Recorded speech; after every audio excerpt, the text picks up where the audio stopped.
Welcome to the Leo. ఇప్పటికే triple ఆర్ని custodial టార్చర్కు గురి చేసినటువంటి కేసులో బీహార్ కేడర్కు చెందినటువంటి ఐపీఎస్ అధికారి సునీల్ నాయక్ని అయితే గత వారం రోజుల నుంచి కూడా పోలీసులు ప్రశ్నిస్తున్నారు. మనందరికీ తెలిసిన విషయమే. అయితే వాస్తవానికి సునీల్ నాయక్కి హైకోర్టులో ఎదురు దెబ్బ తగిలింది. వాస్తవానికి మొదటగా 5వ తారీఖు నుంచి 9వ తారీఖు వరకు హాజరు కావాలని చెప్పినటువంటి హైకోర్టు తరువాత పోలీసులు చేసినటువంటి విజ్ఞప్తిని పరిగణలోకి తీసుకుని 12 వరకు కూడా హాజరు కావాలని చెప్పి ఆదేశాలు ఇస్తుంది. వాస్తవానికి అప్పటి వరకు హాజరు కావటం కుదరదని వాళ్ళ తరపు చెప్పే ప్రయత్నం చేసినా దానికి కోర్టు ఏకీభవించాల. కేసు కీలక దశలో ఉన్న సమయంలో ఖచ్చితంగా ఎవరైనా సరే కేసుకు సహకరించాల్సిందే. మీరు 12వ తారీఖు వరకు అంటే రేపటి వరకు కూడా ఖచ్చితంగా హాజరు కావాలని చెప్పి స్పష్టమైన ఆదేశాలు అయితే ఇవ్వటం జరిగింది. సో నిన్న కూడా ఆ కేసు విచారణకు సంబంధించి కొన్ని కీలక ప్రశ్నలు అడిగారు. ఆ రోజు విచారణలో మీతో పాటు ఎవరెవరు ఉన్నారు, మీరు ఏం ప్రశ్నలు అడిగారు, రఘురామకృష్ణరాజు ఏం సమాధానం చెప్పారు, ఎందుకు ఆ రోజు సీసీ కెమెరాలు కావచ్చు, వీడియో రికార్డింగ్ కావచ్చు లేకుండా వ్యక్తిగతంగా ఎవరూ లేకుండా వ్యక్తిగతంగా ఎందుకు ప్రశ్నలు అడిగారనే విషయాలు అయితే అడగటం జరిగింది. దీంతో పాటు సీన్ కూడా రీక్రియేట్ చేయడం జరిగింది. ఆ రోజు రఘురామకృష్ణరాజుని అరెస్టు చేసి తీసుకొచ్చిన సమయం దగ్గర నుంచి ఆయన్ని ఎక్కడ కూర్చోబెట్టారు, ఎవరెవరు విచారించారు, ఎన్ని ప్లేసులు తిప్పారు, ఎంత సమయం వెయిట్ చేయించారు, అరెస్టు చేసిన సమయంలో సునీల్ నాయక్ ఎక్కడ ఉన్నాడు, ఇలాంటి అనేక అంశాలను సీన్ రీక్రియేట్ చేయడం కోసం ఆయన్ను అరెస్ట్ చేసి ఉంచినటువంటి ఆఫీస్కే తిరిగి తీసుకువెళ్లారు. సో ఎక్కడ కూర్చోబెట్టారు, మీరు ఎక్కడ కూర్చున్నారు, ఎంతమంది వచ్చారు, ఇలాంటి అనేక విషయాలను అయితే అడగటం జరిగింది. దాంతోపాటు వీళ్ళ పోలీసుల దగ్గర ఉన్నటువంటి కొన్ని ఆధారాలను బేస్ చేసుకుని స్ట్రైట్ ప్రశ్నలు అడిగినప్పుడైతే సునీల్ నాయక్ సమాధానం చెప్పకుండా దాటవేసినట్టుగా తెలుస్తుంది. అయితే ఈ కేసు ఇక్కడతో అయిందంటే లేదు, తదుపరి విచారణ ఎవరు? సో ఇప్పటికే సునీల్ కుమార్ అయిపోయాడు, సునీల్ నాయక్ అయిపోయాడు, ఆల్రెడీ జైపాల్ అనే ఒక అధికారి అరెస్ట్ అయ్యి జైలు నుంచి కూడా వచ్చాడు బయటికి. సో ఈ కేసు కీలకంగా సాగుతుంది. ఇదే సమయంలో రఘురామకృష్ణరాజు కేసుతో పాటు నటి జత్వానీ కేసులో ఇరుక్కున్నటువంటి మరొక ఐపీఎస్ అధికారి ఎవరయ్యా అంటే సీతారామాంజనేయులు. సో గతంలో ఇంటెలిజెన్స్ చీఫ్గా పనిచేసినటువంటి వ్యక్తి.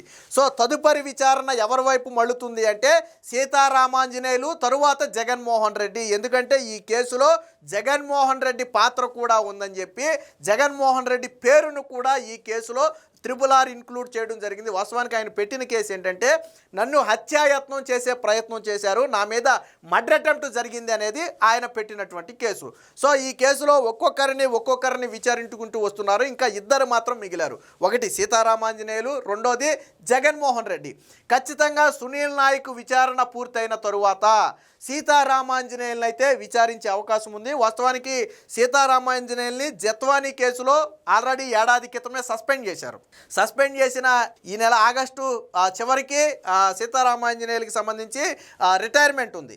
కాబట్టి ఆ సస్పెన్షన్ను మరొకసారి పొడిగిస్తూ రిటైర్మెంట్ వరకు కూడా సీతారామాంజనేయులు సస్పెన్షన్ వరకు ఉండాల్సిందని చెప్పి పొడిగించారు. ఆల్రెడీ ఇప్పటికే సునీల్ కుమార్ని కూడా రిటైర్మెంట్ వరకు సస్పెన్షన్ పొడిగించారు. ఇప్పుడు సీతారామాంజనేయులు కూడా రిటైర్మెంట్ వరకు సస్పెన్షన్ పొడిగించారు.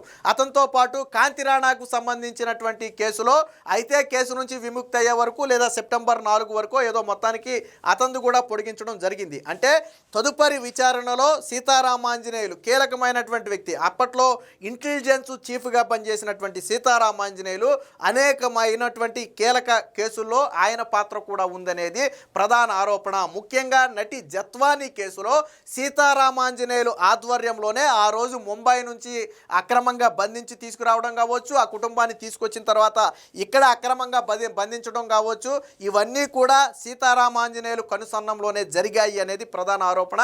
గతంలో వాంగ్మూలం ఇచ్చినటువంటి అధికారులు కూడా సీతారామాంజనేయులు ఆదేశాల మేరకే మేము జత్వానీని అరెస్టు చేశాము, ఆయన ఆదేశాల మేరకే మేము ఈ కేసును తీసుకున్నామని చెప్పి వాంగ్మూలాలు కూడా ఇచ్చిన నేపథ్యంలో వాస్తవానికి ఆ కేసు ఇంకా ఆయన మీద తీవ్ర ఎఫెక్ట్ ఉంది.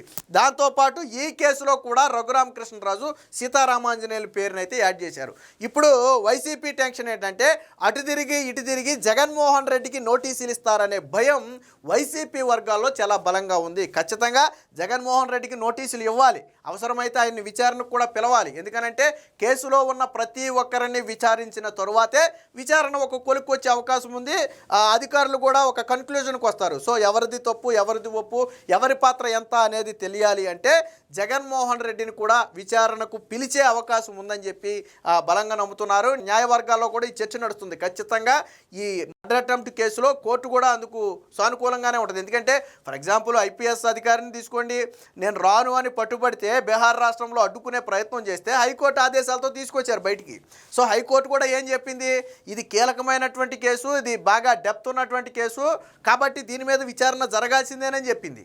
కాబట్టి ఇప్పుడు జగన్మోహన్ రెడ్డిని కూడా విచారణకు పిలిస్తే కోర్టు నుంచి రక్షణ పొందే అవకాశం ఉందా అంటే న్యాయవర్గాల్లో లేదనే చెప్తున్నారు. ఎందుకంటే ఆయన విచారణకు వచ్చినంత మాత్రాన దోషని కాదు, కానీ విచారణకు కన్నా రాకపోతే అనుమానాలు బలపడతాయి. ఇప్పుడు జగన్మోహన్ రెడ్డి నేను మాజీ సీఎంని, లేకపోతే నేను ఇదిగా ఉన్నాను, నన్ను మీరు పిలుస్తారా, నేను కోర్టులకు వెళ్ళి రక్షణ పొందుతాను అంటే సరే, కోర్టులు రక్షణ కల్పిస్తాయా లేదా అనేది మనం చెప్పలేం, కానీ ప్రజల్లో ఒక అనుమానం కలుగుద్ది.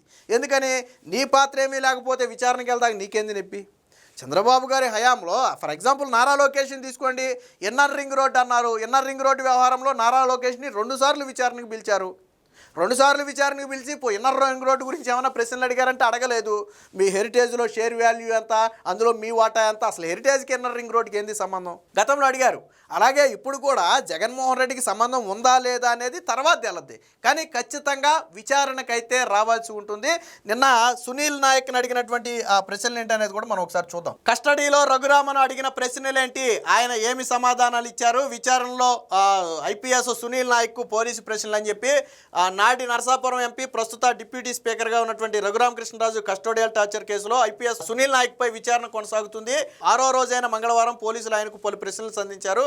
హైదరాబాద్లో రఘురామను అరెస్టు చేసి గుంటూరు తీసుకొచ్చినప్పుడు ఆయనను ఎవరెవరు విచారించారు, విచారణలో ఏమేమి ప్రశ్నలు అడిగారు, దానికి ఆయన ఏమి బదులిచ్చారు అంటూ సునీల్ నాయక్ని అయితే ప్రశ్నించారు. సునీల్ నాయక్ నుంచి స్పష్టమైన సమాధానాలు అయితే రానట్లుగా తెలిసింది. ఆధారాలతో కూడిన ప్రశ్నలకు సమాధానాలు చెప్పడంలో తడబాటు పడ్డారని తెలిసింది.